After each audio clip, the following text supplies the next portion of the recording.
Irfaan Gaffar joins us fresh off his week with Canucks conversation. Also been sitting in with Jeff on Rink-Wide Vancouver. Final week before the deadline, buddy. Here we go. Yeah, absolutely. It's going to be exciting. What is it? All the TV broadcasters and guys that are on panels say, well, this is the week of where GMs all get together and do stuff just before Friday's deadline. So we'll see if it happens. I mean, there's a debatable what will happen for the Canucks. A team in this position doesn't do nothing, right? Like there is zero chance in my mind that the Canucks are quiet this week. They do something, don't they? Yeah. Well, I mean, it all started with the Elias Lindholm, right? So they got that done and out of the way early. That was their big, shiny acquisition. We can get to him a little bit later and what my thoughts are on how he's fit into this lineup. But I agree with you, Blake. Like, there's no way this team is this good, has this much potential, this much room to go, all the positive vibes around the team right now, and they don't go out and do anything. So you got to think that, Jim Rutherford and Patrick Allvin have their fingers in absolutely everything looking to improve this team. And it's just the where and what the acquisition cost is going to be is the biggest question. Lindholm costs them a lot. Do you think there's any chance that they are prepared to spend like significant capital on some of those bigger names that they've been sniffing around, the Guentzels, the Toffolis? Does that just seem like too much to ask here in their first competitive year in a long time? I think too much for a rental. Yeah. I think if you're going with the idea that you're going to go and extend a player beyond this season or maybe just next season, I think you can actually take a really hard look at it if you're Patrick Allvin, because you've got the Elias Pettersson contract out of the way. That's done. You know what that cap hit's going to be for the foreseeable future. So you can plan around your team. You know how much money you're probably going to have with a lot of guys coming off of the books next season. So if there is a big free agent, top or a big top six guy that you're looking at to acquire via trade that has some term, go and do it. Or if it's a defenseman that's maybe a bottom six or bottom two pairing that has a couple years left of term, why not do it? Or again, a depth guy that they definitely might be interested in as well. Irf Myers week to week, and you're a big believer they need to get a defenseman. Explain. Well, absolutely. I just think that, when a defenseman goes out and you're in the playoffs and you want a guy that's got a little bit of experience of having played in these big moments. Noah Juulsen has been a fantastic story for the Canucks. Once he got into the lineup consistently, he was able to find his game, make the simple pass, make those plays. He lays the body on the line, and he's doing that at a consistent level for the Canucks. But God forbid another player gets hurt again other than Tyler Myers. If it's a big name guy that comes down, your depth guys are really Mark Friedman. And, no disrespect to him, but you need guys that have been in that position before that can come in and play meaningful minutes. I don't need to make an impact on the score sheet, but you don't want to be afraid of guys going in there and making mistakes. And to be completely honest, I'm not sure the Canucks know what they have in Soucy yet. Yes, the games that he's been good, but still, he hasn't been in long enough for them to get an actual read on how he could be potentially come playoff time. Not a lot of chemistry reads there either, and how he fits within the team. Never mind just how he is standalone. He hasn't had that long run to mesh with teammates and see where he lands. No, absolutely. And I think that that's the biggest thing. I don't want to say they don't know if they can trust him, but from the outside looking in, he's a guy that's just been not available to them this season. So you go in with this idea, the deadline's a week away. In my opinion, it's trying to get another defenseman. Doesn't need to be a top four guy, but I do think that they would like to try and shore up that blue line as we head down the stretch here. How surprised were you at the events of last week with Elias Pettersson going from not wanting to negotiate till after the season to signing this new 8-year, $11.6 million per year deal? Well, I think that that's the biggest thing, right? The AAV is 11.6. It's pretty good for the team, a team that hopes to be competitive for the foreseeable future here. That's a pretty good number for them. And it's a good number for Elias Pettersson. He's now going to be the fifth highest paid player in the National Hockey League once his contract kicks in. He's a Canuck for the next 8 seasons, from not wanting to talking to the events that transpired over the course of a couple weekends ago to Frank reporting, last Wednesday that, they were closing in on a deal to the deal actually getting done to the 7:18, I believe it was, a.m. announcement on a Saturday morning that got all of us up and early working that Saturday morning. I mean, look, it's good for the Vancouver Canucks. Obviously, you have a player that wants to be here. But I think for the biggest thing, guys, is when Patrick Allvin said in that press conference, he was asked about, how long or when did this process start with Elias Pettersson? And he said it's been 2 years. So it's been a 2-year process for them, not only to make Elias Pettersson feel comfortable, but convince him that they're on the right track to winning. Now, that's stability with the ownership group, with Jim Rutherford, Patrick Allvin, the coaching staff, the medical staff, the training staff, the nutritional staff, with all the way down to the players. Elias Pettersson needed all of that, and he needed to know that it was going to be, they were all seeing eye to eye, and it was going to be like that, having that stability for this foreseeable future. That's my take on the reason why he ended up signing that contract. Or if you were amongst those, even some of his teammates were surprised by all this, right? You had heard that? Yeah, 100%. I really do believe that it was even getting to the days where even when Frank reported that some of his teammates were still kind of in the dark and didn't know what was going on. So Elias Pettersson did a really good job of keeping this one very close to the vest.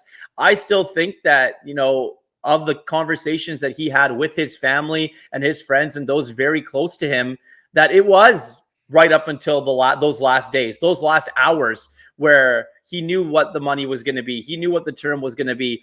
And, did he want to sleep on it and sign it in the morning or sign it the night before, to make everything official? I mean, it was funny. The press conference, they said, when was pen put to paper? And Patrick Allvin said, well, we got to go do that after this. So he hadn't even done it yet, to be completely honest. But I mean, obviously the contract is now done and he's a Canuck for the foreseeable future. Did the Hurricanes trade possibility push it across the line? Was that the gas that was needed? I don't know if it pushed it across the line, but it definitely threw some gas on what already was a pretty big fire that was here in these parts, to be completely honest. I think a lot of people around the National Hockey League and in some circles looked at Jim Rutherford and Patrick Allvin and went, whoa, I don't know if I have the you-know-what to be able to do what you guys did and be able to get this done. But credit to them. I mean, there's a certain way of negotiating and wanting to get things done at a professional level and NHL level. And sometimes you got to do what you got to do to get things done. And those two were able to get that done. And obviously for Elias Pettersson, right? I think for him, the biggest thing is now it's over. You can stop talking about it and just focus on winning hockey games. Okay, going to throw a bunch of deadline names at you here. Want to know what you've heard, how active you think the Canucks are on the file, and roughly what you think the cost is going to be. We'll start with Jake Guentzel.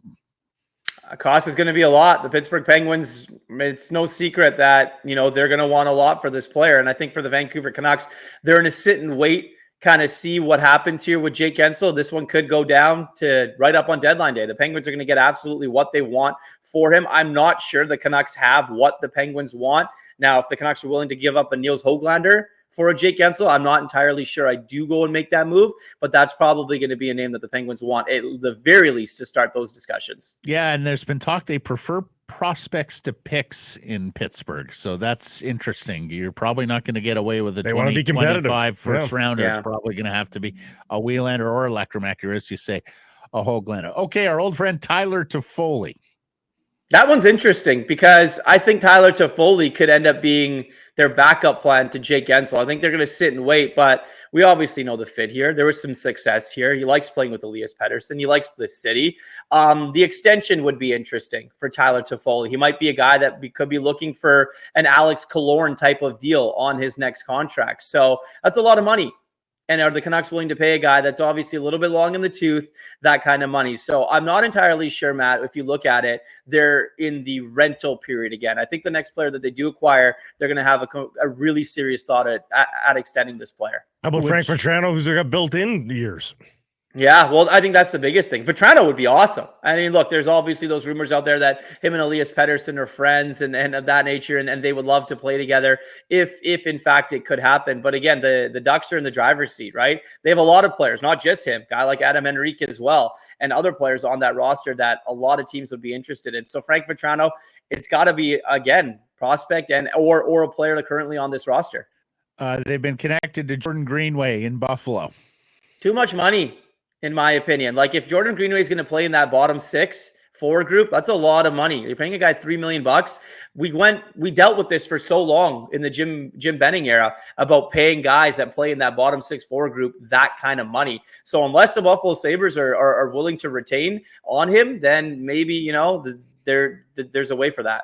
Is retention just the norm, though, now, as we saw in some of these recent trades, the Tanev trade included? Like, you're going to retain. Like, that's just the cost of doing business, isn't it? Well, it's funny you say that because the Carolina Hurricanes got some salary and they didn't even get a player out of it. Yeah. right? They're just doing that. So if you can find another team that's able to do it and help you out a bit, and you can give them a pick to take some of that salary, I think that obviously is the normal now. The funny thing is, I mean, we look at retention and things like that. There's a reason why that New Jersey Devils deal didn't happen for Jacob Markstrom. It's because the Flames didn't want to retain. Now they're going to have to circle back and try and get that done as well, if it is going to happen. So I agree with you. Retention is definitely the normal, but it's the creative way of being able to do it, Blake. I mean, like, you might not, the team that's sending the player away might not be able to retain salary. So in their parts, you got to be as a team acquiring the player, you have to look for another team to go and try and make that deal happen. You wanted to say you wanted in on Elias Lindholm and his performance here. Any buyer's regret there, do you think? Vancouver Canuck. I don't know if it's buyer's regret yet. I just think that you don't, like, what are you doing with the player, right? I understand you have JT Miller and Brock Besser. You've got Elias Pettersson and you've got Niels Höglander. And then you've got Elias Lindholm, who's kind of this makeshift third line guy playing with Connor Garland. Connor Garland's a very good hockey player, plays hard on the puck. But Elias Lindholm's wingers have been, Mikheyev for a little bit. And it's been Archdeep Bains for a little bit. And then, now he's playing with Vasily Podkolzin, who had a pretty good game, who wasn't bad at all. But if you're acquiring a guy that was able to put up 40 plus goals in Calgary, playing with good players, you need him to be playing with elevated players in the lineup. I don't care who plays the wing, whether it's Elias Pettersson or Elias Lindholm. You've got to put that line together and just see what you have. I don't think having him as a third line center is your answer. And I'm sorry, Phil Kessel, eventually, if he does come in, is not the answer on that line either. I think you've got to load up and you've got to figure out a way to just let them make that work.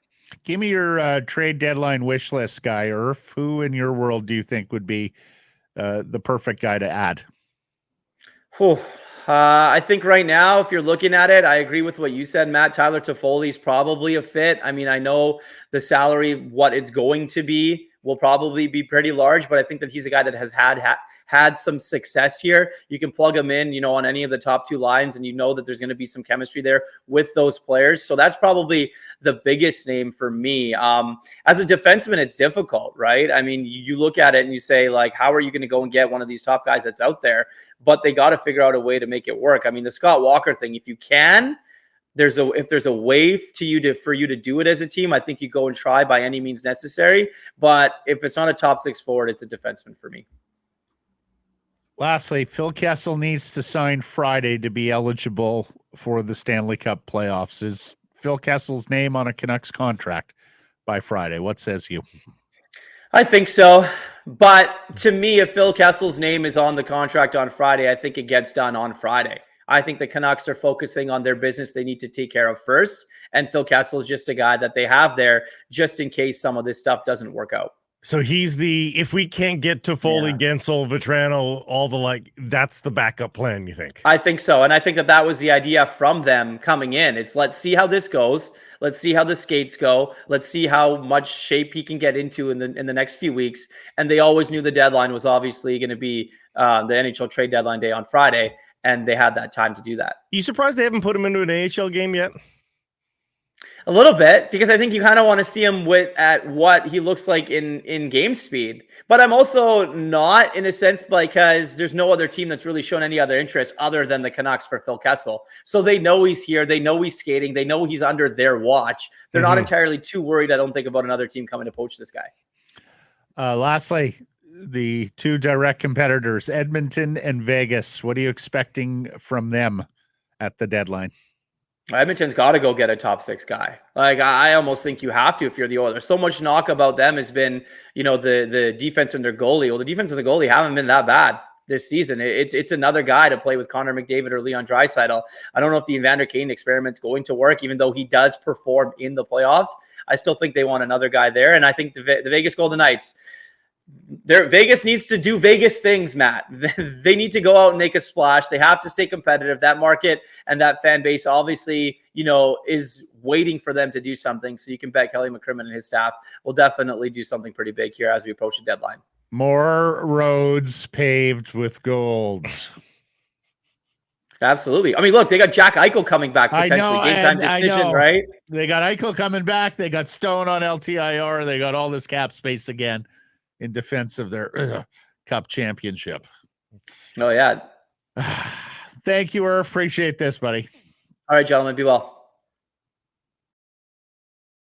Hey, everybody. If you're enjoying what you're seeing here, then follow along with Sekeres and Price on YouTube. I promise more content coming. The kids call it subscribe on YouTube. Well, how about liking it? Do that as well. Smash it right now.